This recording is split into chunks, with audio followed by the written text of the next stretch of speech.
Welcome to our channel my knowledge review.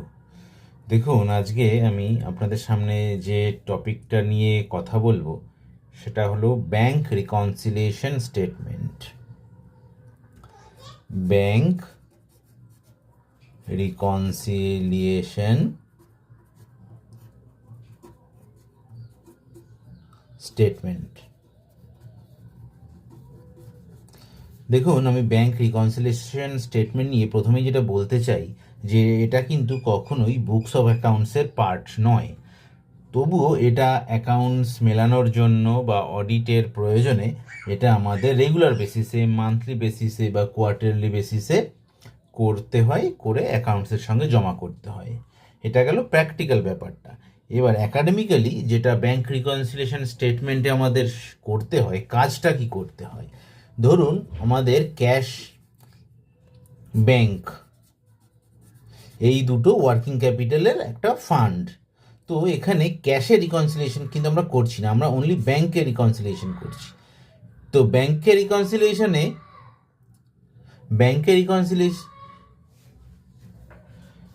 রিকনসিলিয়েশনে যেটা আমাদের প্রথমে করতে হবে, আমাদের bank balance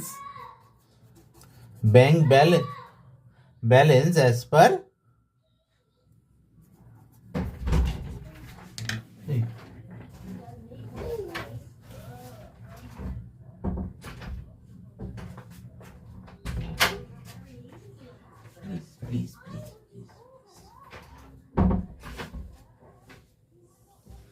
bank balance as per bank book একটা হয়, আর একটা কি হয়, ব্যাংক ব্যালেন্স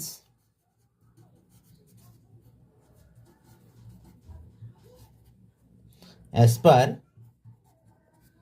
ব্যাংক স্টেটমেন্ট। আমাদের ব্যাংক অ্যাকাউন্টটা, কারেন্ট অ্যাকাউন্টটা বিজনেসের কোনো না কোনো ব্যাংকে থাকে। তো সেই ব্যাংকে একটা ব্যালেন্সের স্টেটমেন্ট আমরা কোয়ার্টারলি বা মান্থ এন্ডে বা কোয়ার্টার এন্ডে পাই। কিন্তু আমাদের লেজারে, আমাদের ব্যাংকের লেজারে, যেটা আমাদের অফিসে থাকে, সেই লেজারে যে ব্যালেন্স থাকে তার সঙ্গে এই ব্যাংক স্টেটমেন্টের ব্যালেন্সটা আমাদের প্রতি মান্থ এন্ডে বা কোয়ার্টার এন্ডে মেলাতে হয়। তো সেই কাজটা আমরা কি করে করি, আমরা লেজার থেকে, আমাদের অ্যাকাউন্টসের লেজার খাতা থেকে আমরা আমাদের ব্যাংক ব্যালেন্সটা পেয়ে যাই। কিন্তু ব্যাংকের স্টেটমেন্টে যে ব্যালেন্সটা থাকে তার সঙ্গে কিন্তু এটা প্রায়শই এটা মিসম্যাচ হয়। তখন আমাদের এই রিকনসিলিয়েশন স্টেটমেন্ট বানানোর প্রয়োজন হয়।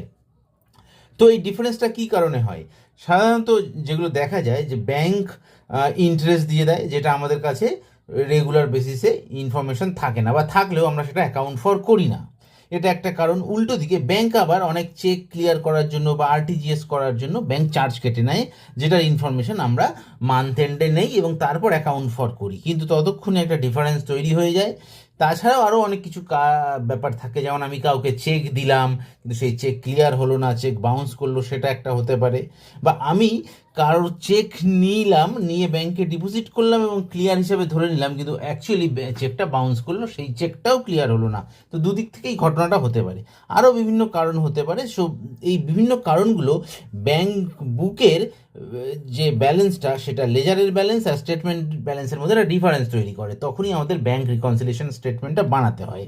তো এই আমি প্রাইমারি একটা আলোচনা করছি, করে আমি দেখাচ্ছি যে কিভাবে করতে হয়। আমি জাস্ট এক্সাম্পল হিসেবে, এটা একটা ফার্স্ট ভিডিও, তো এক্সাম্পল হিসেবে জাস্ট আমি একটা এন্ট্রি, একটা ট্রানজাকশন এখানে দেখাচ্ছি।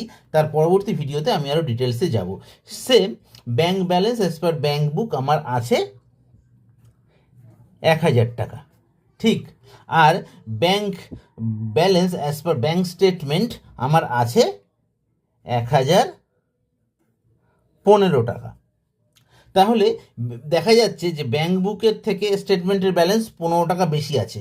তখন আমি ব্যাংকে গেলাম, স্টেটমেন্ট নিলাম বা রেকর্ড নিলাম, নিয়ে দেখলাম যে 15 টাকা ঠিক কী কারণে বেশি হয়েছে। আমি তখন খুঁজে দেখলাম যে 15 টাকা ব্যাংক একটা ইন্টারেস্ট দিয়েছে। Bank interest credited ₹15। তো এই এন্ট্রিটা আমি আর তখন লেজার আমার ক্লোজ হয়ে গেছে, আমি লেজারে আর পোস্টিং দিচ্ছি না, আমি তখন আলাদা করে ব্যাঙ্ক রিকনসিলিয়েশন স্টেটমেন্ট বানাচ্ছি মান্থ এন্ডে, এবং সেখানে আমি এইভাবে জিনিসটাকে প্রজেক্ট করছি। ব্যাঙ্ক ব্যালেন্স এস পার ব্যাঙ্ক বুক 1000 টাকা লিখলাম এবং তার সঙ্গে অ্যাড করলাম ব্যাঙ্ক ইন্টারেস্ট, এই হলো 15। তাহলে এটার সঙ্গে চলে আসলো আমার টোটাল ব্যালেন্স, যেটা আমার স্টেটমেন্ট ব্যালেন্সের সঙ্গে মিলে গেল। এটা যত ইজি লাগছে, যখন ট্রানজাকশান বেশি হবে এবং অনেক ভ্যারাইটিস অফ সিনারিও থাকবে, তখন কিন্তু এটা অতটা ইজি হবে না।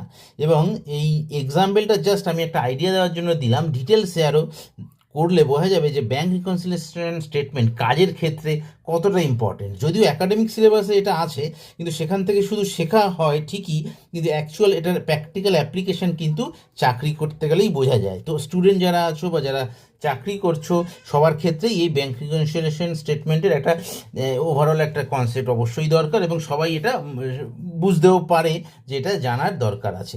তো আজকে আমি ভিডিওটা এখানেই শেষ করলাম, আমি পরবর্তী ভিডিওটা আরও ডিটেলসে দেবো। তো প্লিজ আমার ভিডিওটা কেমন লাগছে জানাবেন, অবশ্যই কমেন্টস দেবেন। তো এখানেই রাখলাম, ধন্যবাদ।